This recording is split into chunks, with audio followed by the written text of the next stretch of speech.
I grew up in a home where if there was something wrong with you, there was a medication that was going to fix it.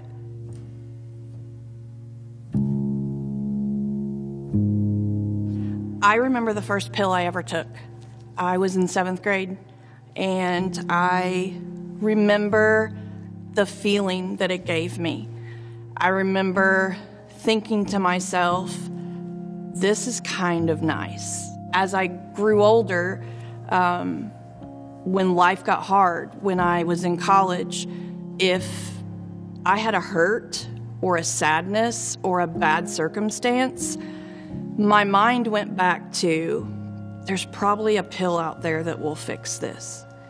And that mindset set me on a path of sheer destruction.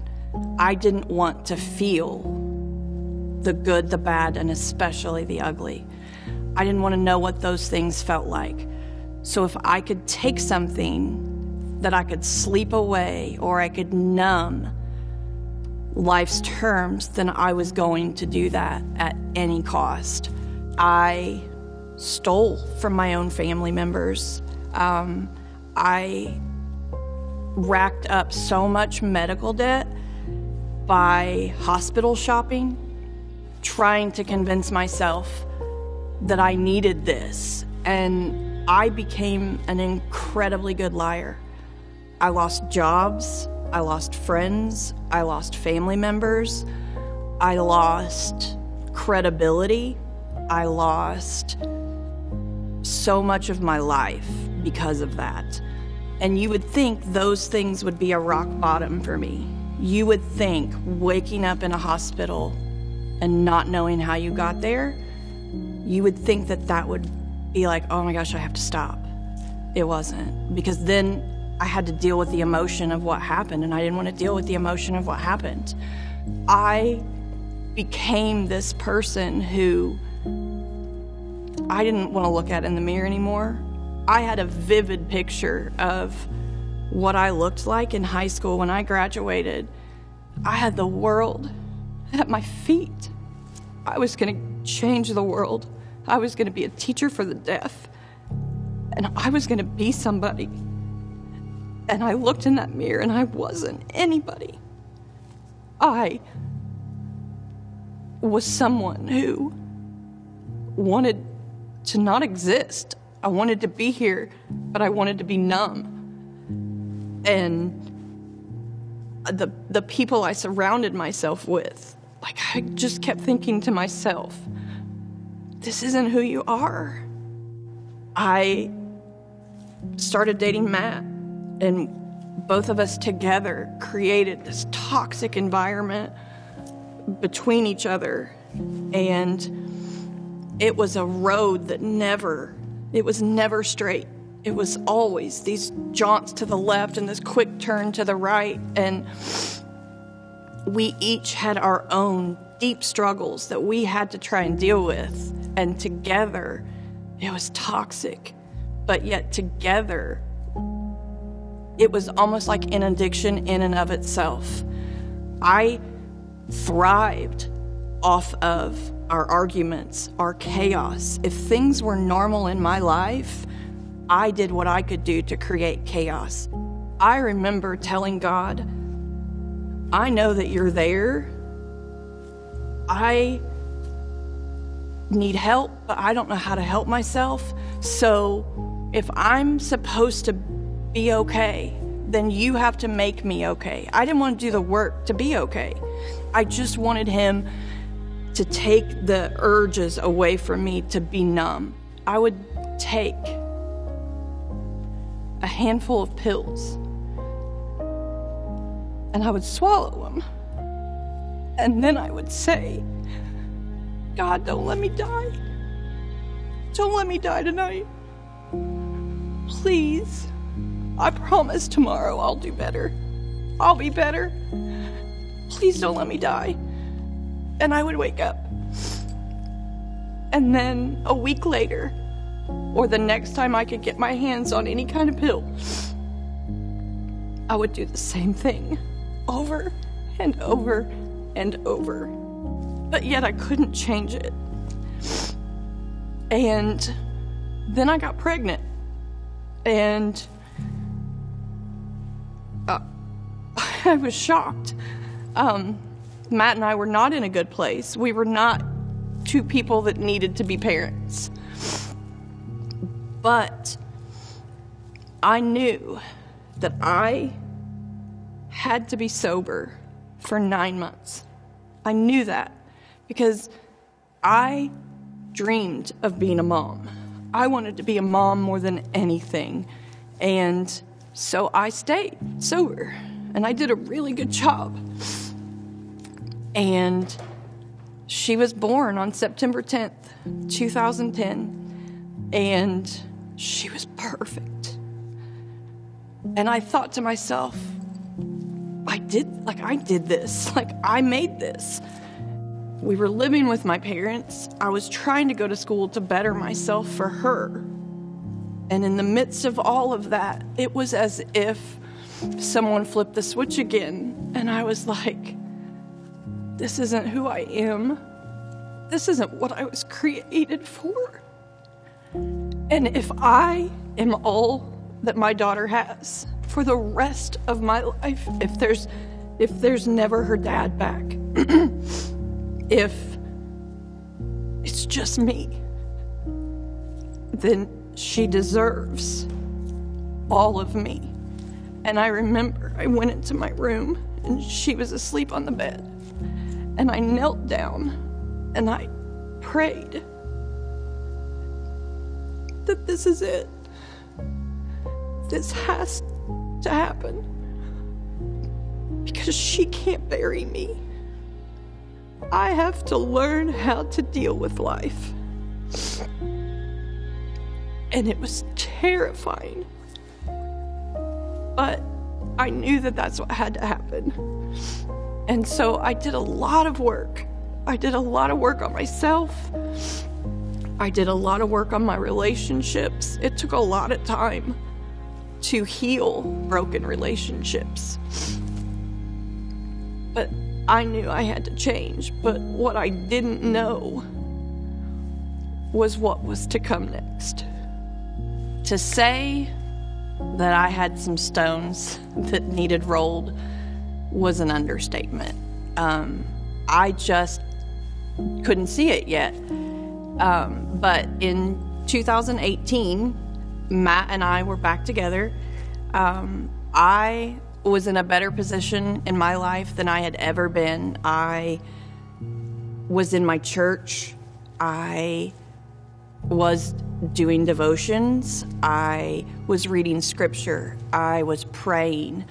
I wanted to know that God knew that I was in this.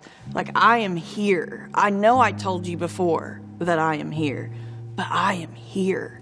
I am in it, and I want everything. I want people to know. I want people to see a visible change in me. I didn't know if that was possible, but I wanted that. I wanted people to say, wow, something's different with her. I was very aware that the life that I used to live had created in me this ability to not be able to get past my past. And that included my past with Matt. There was a lot of really bad things that we went through together. I remember the most defining moment for me was I woke up one day and I literally felt lighter. Like, I thought, do I need to go to the scale? Did I lose 10 pounds? Like, what's going on? And it hit me. I'm not mad at him anymore. I'm not mad. I just love him. And I just want to be his wife. Where did that go? Where did my anger go? But it was gone. And when I tell you it was gone in a day. I was mad and I woke up and it was gone. And so I thought, okay, I hear you, God. I hear you. And Matt continued to work on himself, and we continued to work on us. And then we got married. And in those moments, I thought, I never saw this plan. I never thought that stone would be rolled away in my life. I didn't think this was possible for me. I don't deserve it. I didn't do anything right. Because man, did I do a lot of wrong. But yet there we were. And we were so happy. And we had an 8-year-old little girl that got to see her mom and dad commit for life, that we are here. We are together. We are gonna do this. We are gonna be a family. And she got to see that. And I stayed in church, and I kept going. And I thought to myself, I want to be one of those people who their husband's in church and they do this walk together. I want to be one of those people. But I also knew that Matt did not know a lot about church. He wasn't raised in a church. He didn't know.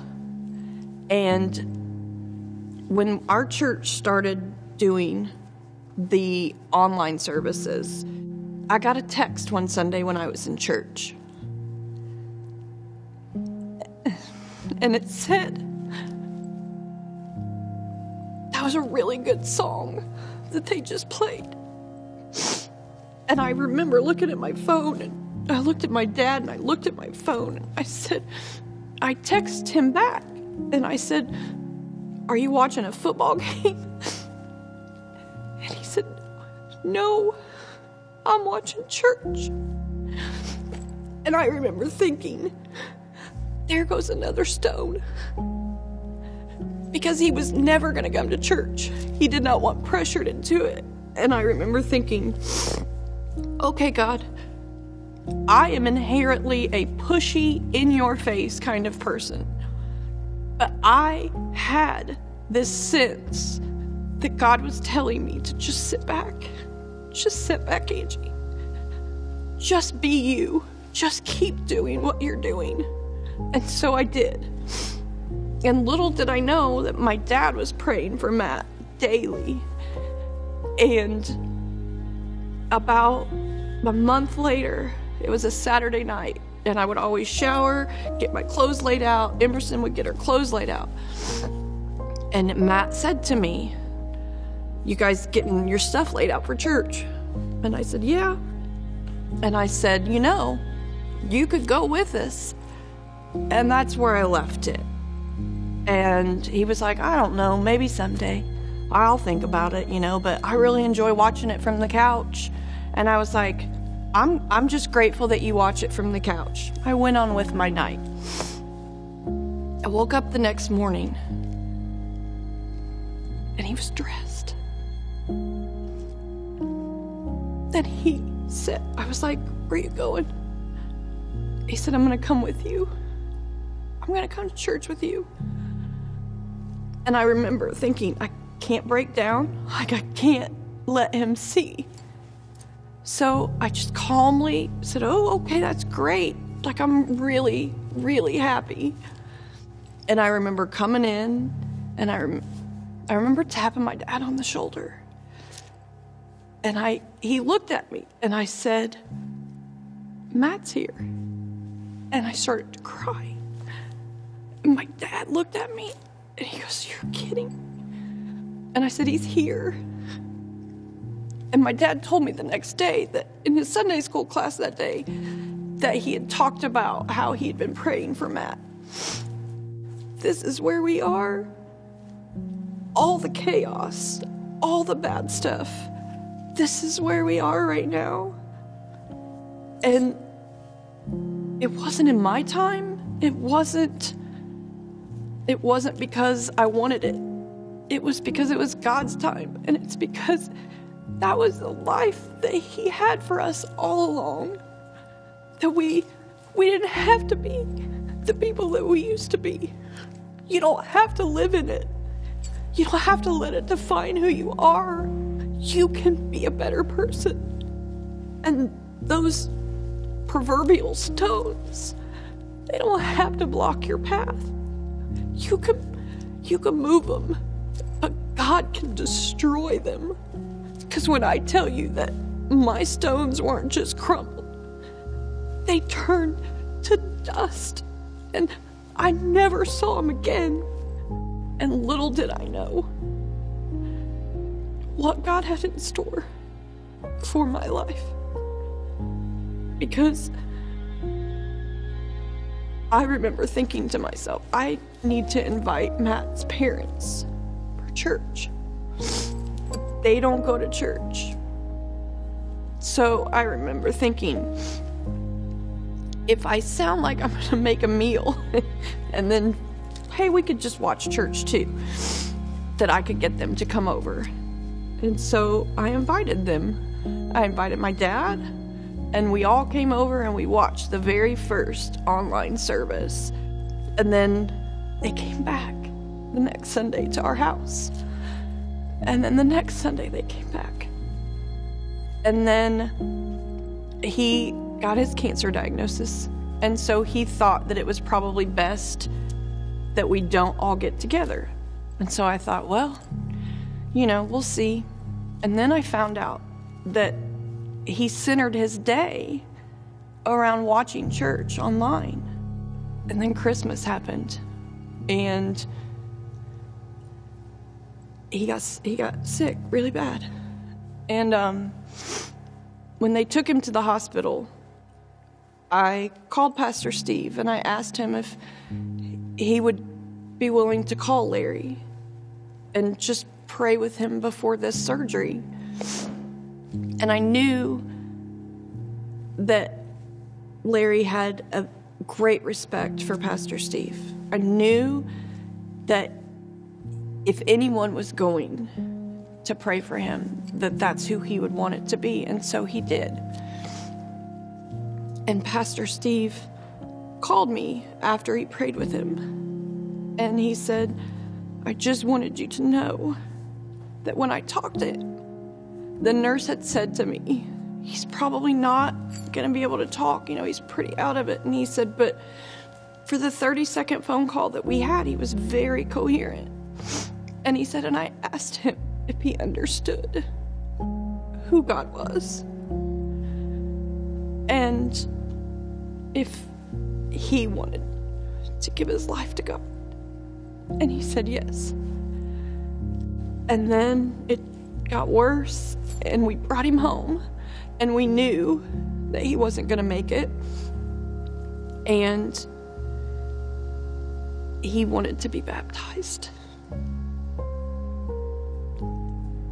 And he wanted Pastor Steve to do it. He considered himself a member because he had watched. Even sick, he watched. And so Pastor Steve came over, and I got to see it. And my daughter got to see it. And my husband. And all of his grandkids. And his wife and his daughter. We all got to see him. And when they poured that water on his head, and he said, he understood what it meant, and he understood that he wanted to live his life for Christ, and he understood that God had the ability to heal him in whatever way that was, whether it be by medicine, by miracle, or by death in getting a new body, and he understood that. And Pastor Steve asked him after it was all said and done, he said, do you have anything to say? And Larry said, I just think we should pray for each other. I didn't know he knew how to pray. And so before he died, I said my goodbyes to him, and I told him that I would take care of Matt. I told him that it was my greatest honor to be his daughter-in-law. And he said, well, I get to see Jesus soon. And my decision all those years ago to give my life to God and live it every day It gave me my husband, but it gave my father-in-law heaven. And God knew that those tiny seeds that had been planted along the way were going to change lives. I found out later that his Christmas gift was a Bible. The man asked for a Bible for Christmas, not knowing that that day his tumor was going to burst, not knowing that in less than 2 months he was going to die. He wanted a Bible because he wanted to read it. He had intentions to read a Bible. He'd never had a Bible. And so those stones, when I tell you, stones can roll away. They don't just roll away. They crumble. If you ask God in your life and you mean it and you do it with intention, those stones can crumble. My Bible verse that has stamped my life. For I know the plans I have for you, says the Lord. Plans for your welfare, not for harm, but to give you a future filled with bright hope. Jeremiah 29:11.